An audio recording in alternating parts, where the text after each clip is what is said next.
चेहऱ्यावरील काळे डाग, वांगाचे डाग, तसेच सुरकुत्या, पिगमेंटेशन या सगळ्या गोष्टींपासून जर का तुम्ही त्रस्त झालेले असणार किंवा कितीही उपाय केले तरीही काही बेनिफिट्स तुम्हाला बघायला मिळत नसणार, तर आजची ही रेमेडी नक्की एकदा तुम्ही ट्राय करून बघा.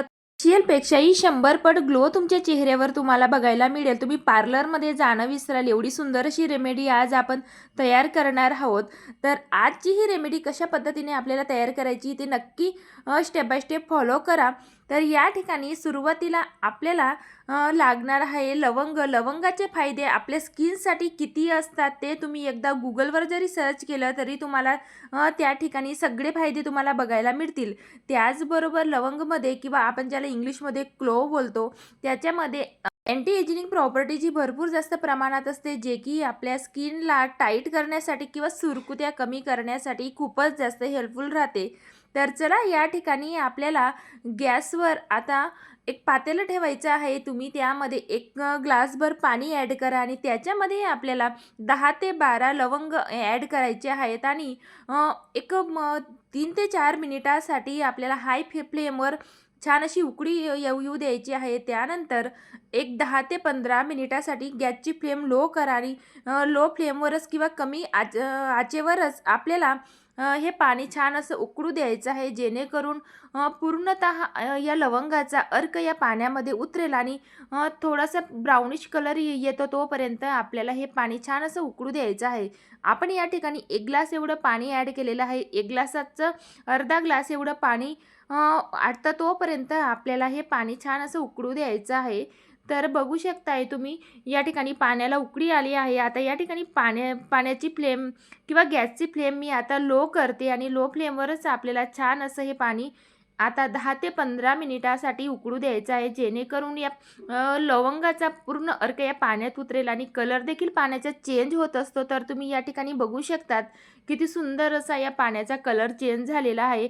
तर हे पाणी आपल्या स्किनसाठी किती फायदेशीर आहे हे खूपच कमी लोकांना माहिती असेल, कारण आपले स्किनवर जेवढे देखील प्रॉब्लेम असतात, सुरकुते असतात, त्याचबरोबर काळे डाग धब्बे, वांगाचे डाग, मुरुमाचे डाग असतात किंवा आपल्या वयाच्या आधीच आपला चेहरा हा खूप एजेड दिसायला लागून जातो किंवा खूप आपला चेहरा हा निस्तेज दिसायला लागतो, त्यावर देखील हे लवंगाचं पाणी आपल्या चेहऱ्यासाठी खूपच जास्त हेल्पफुल राहणार आहे.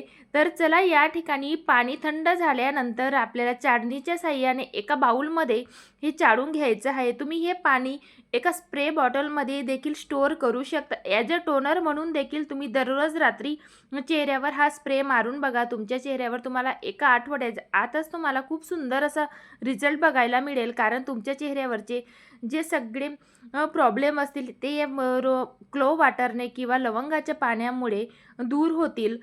कारण आपल्या चेहऱ्यासाठी अँटी एजिंग प्रॉपर्टीज देखील या लवंगाच्या पाण्यामध्ये भरपूर जास्त असते किंवा अँटीबॅक्टेरियल प्रॉपर्टीज असते.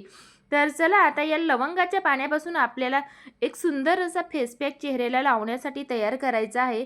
तर या ठिकाणी स्टेप बाय स्टेप नक्की ही रेमेडी फॉलो करा. त्यासाठी आपल्याला एक बाउल घ्यायचा आहे. तर यामध्ये आपल्याला फर्स्ट इन्ग्रेडियंट ॲड करायचं आहे ते म्हणजे ॲलोवेरा जेल. शक्यतो या ठिकाणी मार्केट बेसमध्ये जे ऑर्गॅनिक असं ॲलोवेरा जेल येतं तेच यूज करा. प्लांट बेसमधलं ॲलोवेरा जेल घेऊ नका, कारण भरपूर जणांना त्याची ॲलर्जी देखील होऊ शकते किंवा रिॲक्शन देखील होत असतात. तर 1 ते 1.5 टेबलस्पून एवढं ॲलोवेरा जेल मी या ठिकाणी घेतलेलं आहे. आणि यानंतर आपल्याला यामध्ये नेक्स्ट इन्ग्रेडियंट ॲड करायचं आहे ते म्हणजे राईस फ्लोअर म्हणजे तांदूळाचं पीठ. तर या ठिकाणी हे जे इन्ग्रेडियंट आहे ते आपल्या स्किनसाठी किंवा आजच्या रेमेडीसाठी खूपच जास्त हेल्पफुल राहणार आहे. आता नेक्स्ट म्हणजे यामध्ये आपल्याला ॲड करायचे आहे ते म्हणजे कस्तुरी हळद किंवा वाईल्ड टर्मरिक, ज्याला आपण आंबे हळद म्हणतो. या ठिकाणी किचनची हळद अवॉइड करा. जर का तुमच्याकडे कस्तुरी हळद नसेल तर तुम्ही किचनची हळद घेत असणार तर ती फक्त 1 पिंच एवढी घ्या, कारण त्यामुळे भरपूर वेळा आपल्या चेहऱ्यावर रिॲक्शन देखील होत असतात. त्यामुळे शक्यतो कस्तुरी हळद वापरायचाच प्रयत्न करा. तर या ठिकाणी साधारणतः पाव चमचा एवढं मी कस्तुरी हळद या ठिकाणी ॲड केलेली आहे. तर यामध्ये आता आपल्याला आपण जे लवंगाचं पाणी तयार केलेलं आहे ते यामध्ये आपल्याला ॲड करायचं आहे. तर आपल्याला फेस पॅकची कन्सिस्टन्सीनुसार यामध्ये हे पाणी ॲड करायचं आहे. तर साधारणतः 3 ते 4 टेबलस्पून एवढं पाणी सुरुवातीला मी ॲड केलेलं आहे. कारण आपण यामध्ये तांदूळचं पीठ ॲड केलेलं आहे. त्यामुळे हे पाणी देखील आपल्याला थोडं जास्त प्रमाणात लागू शकतं. तर या ठिकाणी नंतर मी अजून 2 ते 3 टेबलस्पून एवढं पाणी यामध्ये ॲड करते आणि छान असा आता आपल्याला हा फेस पॅक मिक्स करून घ्यायचा आहे. तर या ठिकाणी बघू शकताय तुम्ही, आपल्याला जास्त घट्टही नाही आणि जास्त पातळही हा फेस पॅक ठेवायचा नाही आहे. जेणेकरून तो आपल्या चेहऱ्यावर व्यवस्थित असा अप्लाय होईल आणि व्यवस्थित असा आपल्या चेहऱ्याला याने मसाज देखील करायची आहे. तर कन्सिस्टन्सी तुम्ही बघू शकतात की व्यवस्थित असं आपल्याला स्ट्रेक्चर या ठिकाणी ठेवायचं आहे आणि सगळे इन्ग्रेडियंट ॲक्टिवेट होतात तोपर्यंत हा फेस पॅक आपल्याला छान असा मिक्स करून घ्यायचा आहे. तर आपण यामध्ये दुसरे कुठलेच जास्त इन्ग्रेडियंट ॲड केलेले नाही आहेत आणि सगळे इन्ग्रेडियंट हे नॅचरल आहेत. त्यामुळे कुठल्याही प्रकारचे साईड इफेक्ट किंवा नुकसान आपल्या चेहऱ्यासाठी याचे होत नाहीत. जर का तुम्हाला सूट होत नसेल तर तुम्ही हा फेस पॅक चेहऱ्यावर अप्लाय करायच्या आधी मानेला किंवा कानाच्या मागे पॅच टेस्ट करून बघा. थोडा फेस पॅक त्या ठिकाणी लावून बघा. जर का तुम्हाला त्या ठिकाणी सूट झाला त्यानंतरच तुम्ही चेहऱ्यावर हा अप्लाय करा. कारण बऱ्याच वेळा कोणाला सूट होतो किंवा कोणाला नाही होत, त्यासाठी तुम्ही आधी पॅच टेस्ट करू शकता. तर चला, या ठिकाणी फेस पॅक तयार झालेला आहे. तर आता हा चेहऱ्यावर अप्लाय कसा करायचा ते नक्की बघा. त्या फेस पॅक चेहऱ्यावर अप्लाय करायचा आधी चेहरा थंड पाण्याने चांगला वॉश करून घ्या. स्वच्छ असा धुवून घ्या, कारण चेहऱ्यावर कुठल्याही प्रकारचे कॉस्मेटिक किंवा डर्ट ऑइल नको असायला. त्यानंतरच आपण चेहऱ्यावर फेस पॅक अप्लाय करायचा आहे. तर लोअर टू अप्पर डायरेक्शनमध्ये हा फेस पॅक चेहऱ्यावर अप्लाय करा किंवा सर्क्युलर मोशनमध्ये देखील तुम्ही अप्लाय करू शकतात. तर पूर्ण चेहऱ्याला छान असा आता हा फेस पॅक अप्लाय करून घ्यायचा आहे. आपण या फेस पॅकमध्ये तांदूळचं पीठ म्हणजे राईस फ्लोअर ॲड केलेलं आहे, जे की आपल्या स्किनला ब्राईटनिंग इफेक्ट देण्यासाठी खूपच जास्त हेल्पफुल आहे. तर कोरियन पीपल त्यांच्या स्किन केअर रुटीनमध्ये तांदळाच्या पिठाचा किंवा राईस एक्स्ट्रॅक्टचा वापर हा खूप जास्त प्रमाणामध्ये करत असतात. त्यामुळे त्यांची त्वचा ही तेवढीच जास्त तुकतुकीत असते किंवा ग्लास स्किनसारखा इफेक्ट त्यांच्या त्वचेवर दिसत असतो. कारण तांदूळच्या पिठामध्ये आपल्या स्किनला फेअरनेस तर येणारच आहे. त्याचबरोबर त्या पिठामध्ये स्मॉल असे पार्टिकल्स असतात किंवा छोटे छोटे पिठाचे दाणे असतात, जे की आपल्या त्वचेला नॅचरली ते एक्सफोलिएशन होत असतं त्यामुळे. आणि छान असतं आपल्या चेहऱ्यावरची जेवढी देखील डेड स्किन असते किंवा चेहऱ्यावर, नाकावर किंवा हनुवटीवर जे ब्लॅकेट्स असतात किंवा व्हाईटेड असतात, ते यामुळे आरामात रिमूव्ह होतात आणि आपली चेहऱ्याची त्वचा ही तेवढीच जास्त ग्लो करायला लागते.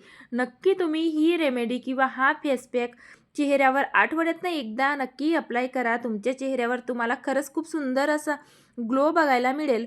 आणि आपण कुठलीही होम रेमेडी चेहऱ्यावर अप्लाय करतो तेव्हा त्याचा रिझल्ट हा आपल्याला लगेच बघायला मिळत नाही. कारण आपण सातत्य आपण कुठल्याही गोष्टीत ठेवलं तर आपल्या चेहऱ्यावर त्याचा खरंच सुंदर असा खूप बदल आपल्याला बघायला मिळतो किंवा ग्लो बघायला मिळतो. आपण जेवढा खर्च पार्लरमध्ये करत असतो, बऱ्याच वेळा त्याचे रिॲक्शन देखील आपल्या चेहऱ्यावर होत असतात. त्यामुळे आपण घरच्या घरी जर का अशा होम रेमेडीज ट्राय केल्या तर आपल्या चेहऱ्यावर खरंच खूप सुंदर असा ग्लो बघायला मिळतो. तर चला, या ठिकाणी चेहऱ्याला मसाज झाल्यानंतर सेकंड लेअर फेस पॅकची चेहऱ्यावर अप्लाय करा आणि त्यानंतर 15 मिनिटासाठी फेस पॅक तसा राहू द्या आणि थंड पाण्याने चेहरा आपल्याला वॉश करून घ्यायचा आहे. तर रिझल्ट तुम्ही या ठिकाणी बघू शकता. खूपच सुंदर असा ग्लो चेहऱ्यावर येत असतो आणि आपल्या चेहऱ्यावरचे जेवढे देखील काळे डाग असतात ते देखील या प्रोसेसमुळे मिनिमाइज व्हायला मदत होत असते.